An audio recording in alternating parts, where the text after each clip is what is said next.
북한이 해상 사격을 했습니다. 서해에서. 서해 NLL 긴장이 고조가 되고 있고 우리도 뭐 대응 사격을 하고 이러다 보니까 예전에 이제 연평도 포격, 도발 그때도 기억도 나고 그렇죠. 결국에는 총선 앞두고 남북 관계가 악화가 되면서 북한의 도발과 우리의 대응, 국지전, 최소한 국지전, 아니면 더 나아가면은 더 큰 일이 벌어질 수 있겠다 이런 불안감이 들어요. 당연히 들 수밖에 그러니까 없죠. 이게 한반도 평화 관리가 안 되고 긴장만 올라가다 보니까 결국 피해는 이 인근 지역에 사는 주민들, 또 우리 국민들, 또 코리아 디스카운트 얘기가 나올 것이고 경제적으로 어려울 것이고 그렇죠. 이렇게 피해를 보고 있는데 지금 우리 정부에서는 그냥 대결 구도, 뭐 한번 붙어보자 이런 생각만 계속하는 거 아닙니까? 아니 북풍이 불면 네, 어디가 유리하겠어요? 국민의힘 집권층이 훨씬 유리하죠. 왜냐하면 불안감이 조성되고 안보 불안. 그런 불안감이 조성됐을 때 네. 결국은 국가를 중심으로 뭉쳐야 된다라는 그런 그 반공 안보 논리를 쓸 수가 있거든. 그렇죠. 네. 아마 그런 걸 뭐 바라지는 않겠지만 그거 전부 학습 효과가 있어서 국민들이 전혀 요즘은 동요하지 않아요. 이제 그렇게 동의해야 된다. 그런 식으로 생각을 한다면 큰 오산입니다. 예. 그래요. 근데 사실은 우리가 생각할 때는 안보가 좀 불안해지면은 뭉쳐야 되고 국민들이 뭐 다른 것보다는 여당, 그러니까 정부 중심에 뭉치게 되니까 총선에도 여당이 좀 유리하다 이런 생각은 많이 갖고 있는데. 그게 이제 지난번 총선 때 예. 그 코로나 상황 아닙니까? 그 그렇죠. 코로나 상황을 맞아요. 가지고 예. 사실상 당시에 정부 여당이 큰 득을 본 거죠. 사실은.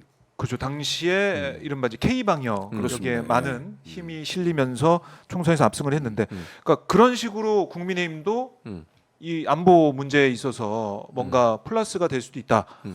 이렇게 판단할 수 있을 것 같은데. 근데 그건 진짜 그렇게 하면 국민의 안전을 담보로 그런 행동을 하는 거잖아요.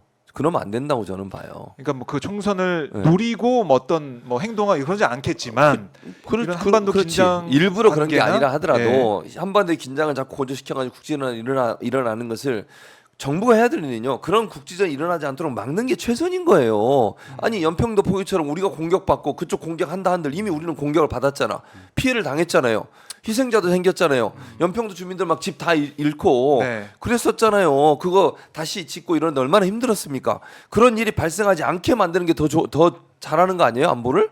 아니 공격하면 우리가 그 100배로 돌려주겠다. 네. 이게 무슨 잘하는 거냐고요. 이건 잘하는 게 아니에요.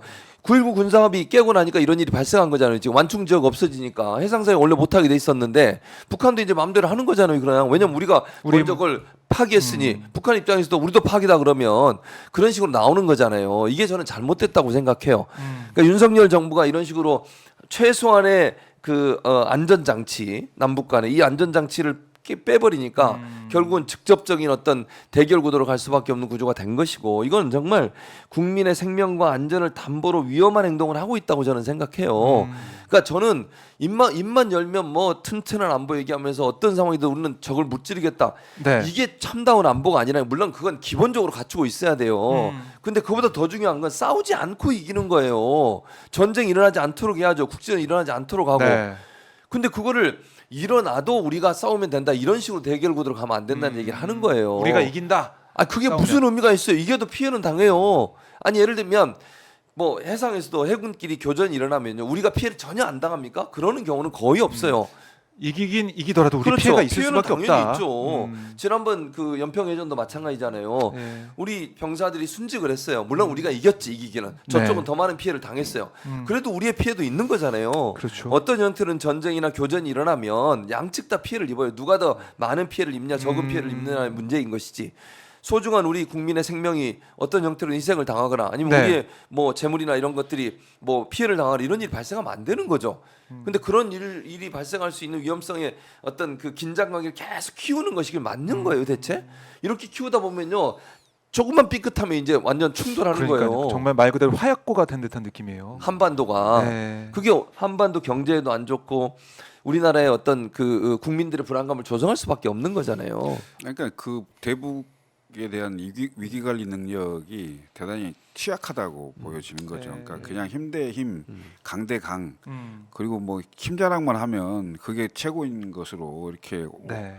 힘에 의한 평화를 그게 얘기하고 말이 있는데 안 돼요. 그 오인 될 수 있는 거죠. 그러니까 그것은 상당히 위험하다. 네. 특히 이제 선거를 앞둔 상황에서는 그게 선거에 영향을 준다고 생각하기 때문에 오히려 그것을 더 고조시키는 방향으로 가지 않을까 우려스럽다. 우려스럽다. 예, 이런 거죠. 예.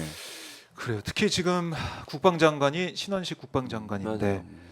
많은 분들이 좀 염려를 많이 하시더라고요. 특히 우리 영토에 대해서 독도에 대해서 이게 영토 분쟁이 있는 것처럼 그렇게 기술하고 말도 하고 군에서 만든 교재 안에도 그런 내용이 들어가 있다 보니까 지금 야당에서는 파면 얘기도 좀 나오고 있고 또 오늘 뭐 김종대 전 정의당 의원 얘기 같은 경우는 정의당이 앞장서서 이걸 탄핵을 시키는 그런데 앞장을 좀 서자 이런 얘기까지 하더라고요.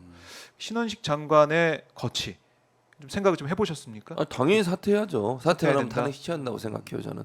그분의 생각이나 호전적인 것도 문제고요. 독도 문제만 해도 이 사람이 그냥 SNS로 올리고 끝난 게 아니더라고. 말로도 했어요. 말로도. 두 가지가 확인됐어요. 그날 당일 네. SNS 올리고 그 당일에 국방부 정책회의에서 네. 얘기를 했습니다. 그렇죠. 이종석 장관한테. 그리고 똑같이. 그것뿐입니까? 국방 그 정신전력 교재, 네. 군인들 정신전력 교재에도 그게 들어가 있어요. 네. 그럼 거기에서 검토하는 과정에 이게 문제라고 생각하는 사람이 아무도 없었다는 거기 대통령실 관계자도 있었고 또 뭐 부처의 관계자들도 함께 있었더라고 회의할 때. 근데도 아무도 그 문제를 문제화하지 않았어요. 그런 사고 방식을 하고 그러니까 국방부 장관의 가장 큰 임무가 뭡니까? 우리나라의 네. 국토를 수호하는 거 아닙니까? 그렇죠. 국민의 생명을 보호하고 국토 수호의 의무를 저버린 거잖아요. 아니 어떻게 독도를 분쟁 지역이라고 얘기할 수 있냐고요. 그건 일본의 논리예요. 정신 나간 일이죠 그게. 그러니까. 그게 일국의 국무위원이 할 짓입니까 그게. 그래서 사퇴하거나 아니면 정말 탄핵시켜야 돼요. 저는 그렇게 화납니다. 생각해요. 화나. 어떻게 골라도 그런 분들만 골라갖고 그러니까 신원식 장관이 이 의원 되기 전에 태극기 집회 이른바 보수 집회 나가가지고 나가서 얘기해. 문재인 대통령 목을 뭐 어떻게 하자 그러고 그랬었죠. 그런 얘기 쳐들어가자 그러고 붕짜자 그랬나요? 붕짜. 춤추고 막 그랬던 기억이 있는데 개혁신당에서는 신원식 장관에 대해서 어떤 입장이나 성명이 좀 나왔나요? 뭐 아직 나가지는 오늘 않았습니다. 내시죠 사무총장. 아니 뭐 저는 오늘 내 갑자기 제가 다 얘기했잖아요. 그게... 정신 나간 일이라고. 아니 어떻게 개혁신당의 입장. 국무위원이면서 국방부 네. 장관이 일본의 입장에 따라 그렇게 할 수가 있냐고요. 그것도 정신교육 자료라면서요.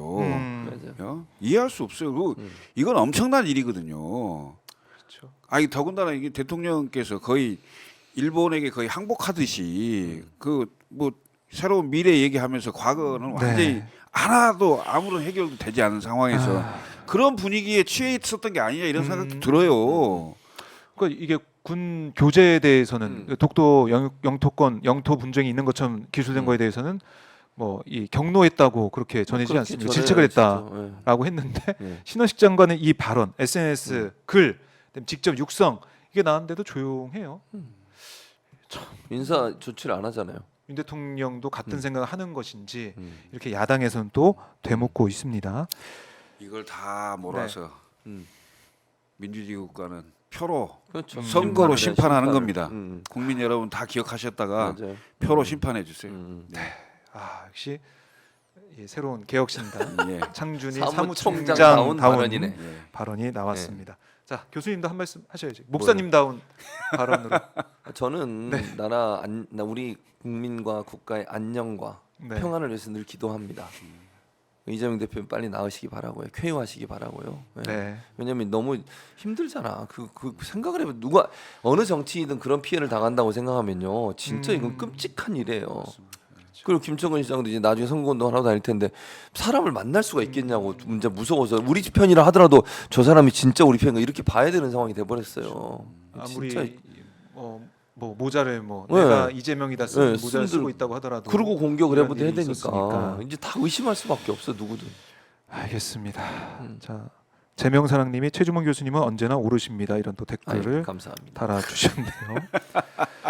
자, 두 분 예. 새해 첫 순서 고생 예. 많으셨고요. 예. 올해도 잘 부탁드리겠습니다. 네. 새해 복 많이 받으십시오. 새해 복 많이 받으시고요. 예. 주말 잘 보내시고 김정은 시장은 좋겠어요. 왜요? 출연료 올라서. 최주문 교수님 뭐 다음 주도 안 나오시겠어요? 나와야지.